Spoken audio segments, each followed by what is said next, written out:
Hi, and to all the regulars, welcome back to RC Pie. For any of you that are new to the channel, welcome. Please subscribe, and I hope you become a regular too and find some useful stuff or some enjoyable stuff on the channel.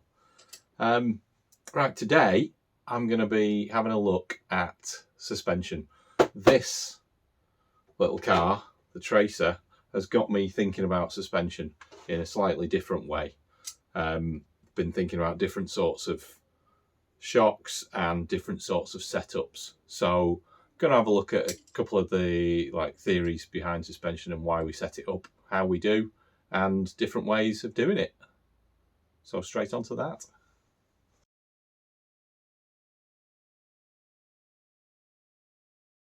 So the first question that we need to consider is, why do we have suspension? Now, if Negan hadn't smashed up Abraham's head, he'd probably be saying something funny about the suspension protecting his precious derriere. But he's not real, and it's a toy. So comfort is definitely not our number one priority. So what's it all about? Well, it's about control, isn't it? If we don't keep these 4 tyres on the ground, we've not got grip, we've not got control, we've not got stability. There are different ways of springing your ride, different ways of absorbing those shocks. So here's a cutout of shock absorbers. You can put your springs for compression, just like this, in a couple of places. You could, on a shock like this, you could wrap it around the outside and it's going all the way down here to give you compression. Or you could just put it on the inside in here. Or you could put it underneath. So you've got 3 positions there that you could use. A, B, or C. Now, we don't tend to see anything using C because it's got a big issue. All that spring, when it compresses, is going to take up the travel on that piston. So it's not that effective. What we're more used to seeing, this typical coil over shock absorber, coil over damper, means that you can get your full travel because your spring has got somewhere to go up here on the outside of that damper. The other way is with an internally sprung shock absorber like this. So that is B. But what you can then also do is approach that in a different way. We can add in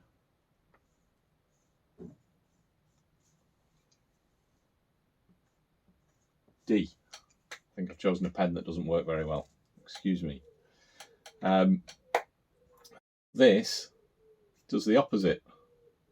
So this is pulling the shock absorber back together. Not your normal way of setting up a shock absorber. I'll try a different green pen.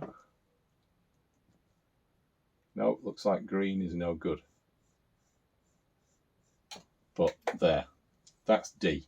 That is a droop setup shock absorber. The shock is starting fully compressed and the work has to be done to open that up. Let's have a quick look at a car, a truck. It can be any kind, so we'll keep it really simple. Now this is going to be something that has movement in both directions. Your typical shock absorber, when you set it up and your car is under load,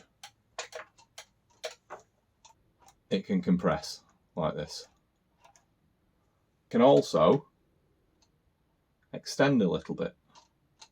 The suspension can extend.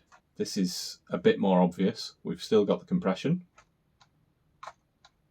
but there's a lot more extension here.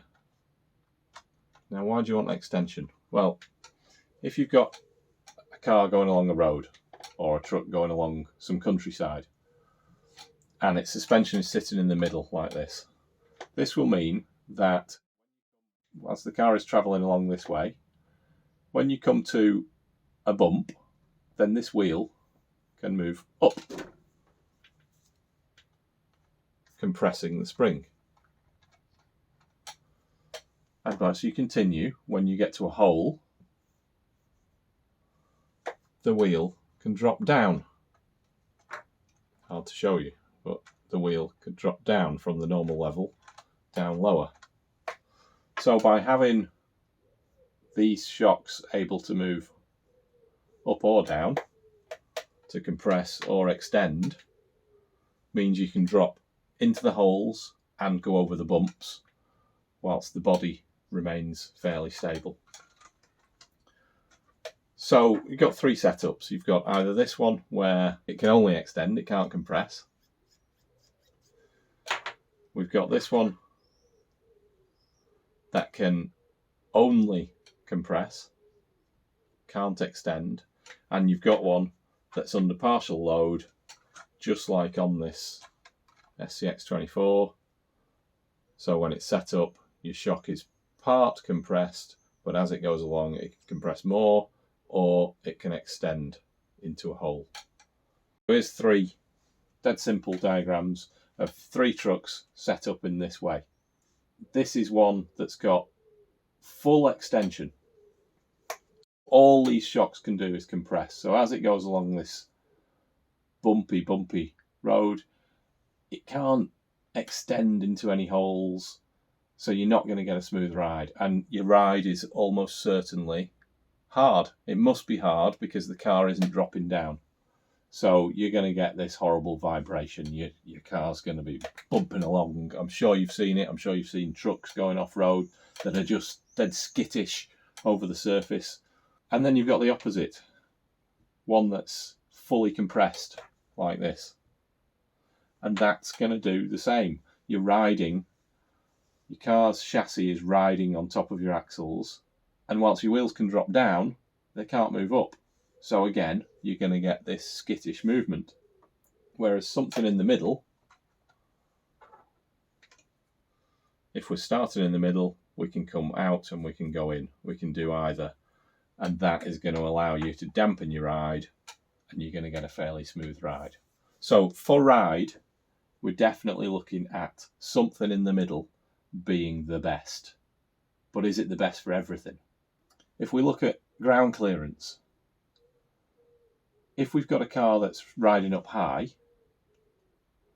might be skittish over this ground, but it's definitely going to have the best ground clearance.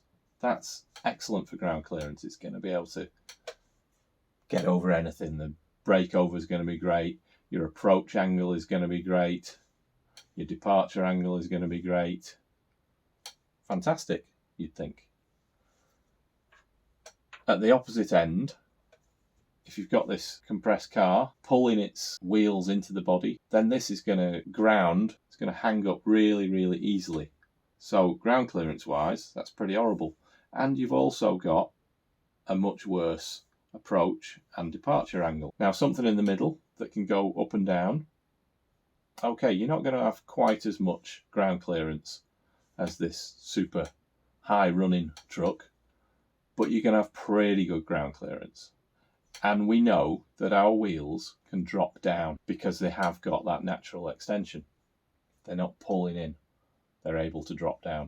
So this is a pretty good option, and the approach angles are going to be not quite as good as that, but they're going to be pretty good.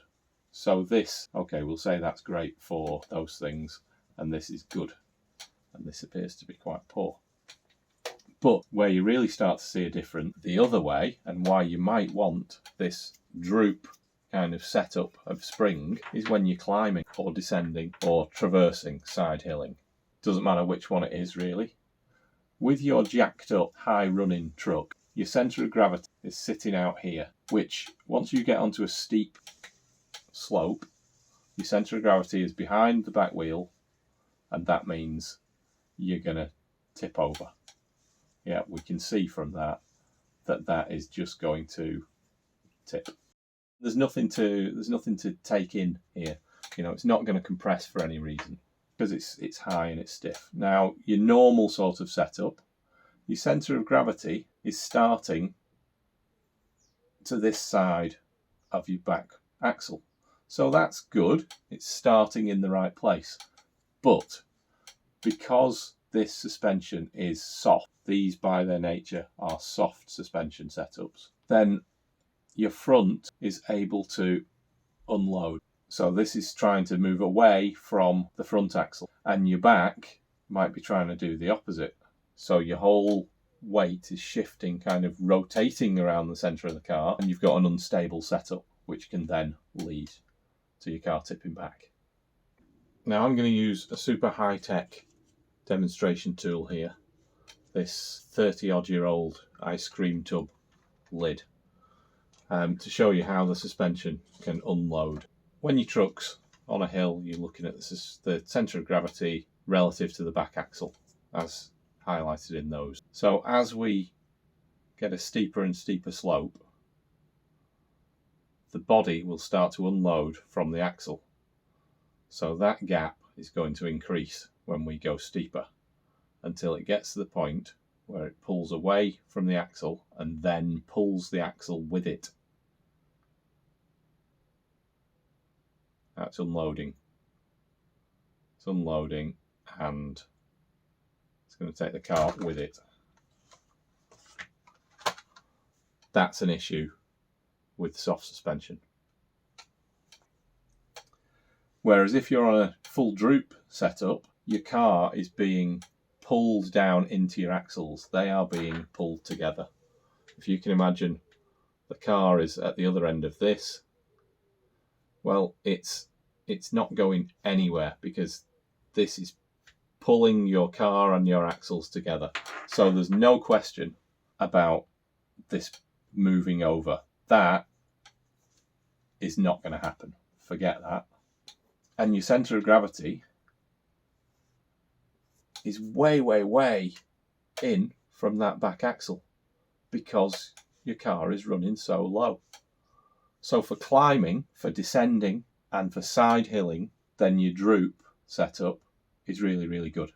Now, obviously, how you drive your car and what you're doing is going to make a huge difference on how you decide how to set it up. If you're travelling quickly, then you're going to want something like this, where you're smoothing out your control over the terrain. So speed, you want something in the middle, no question. So that's probably trailing, isn't it?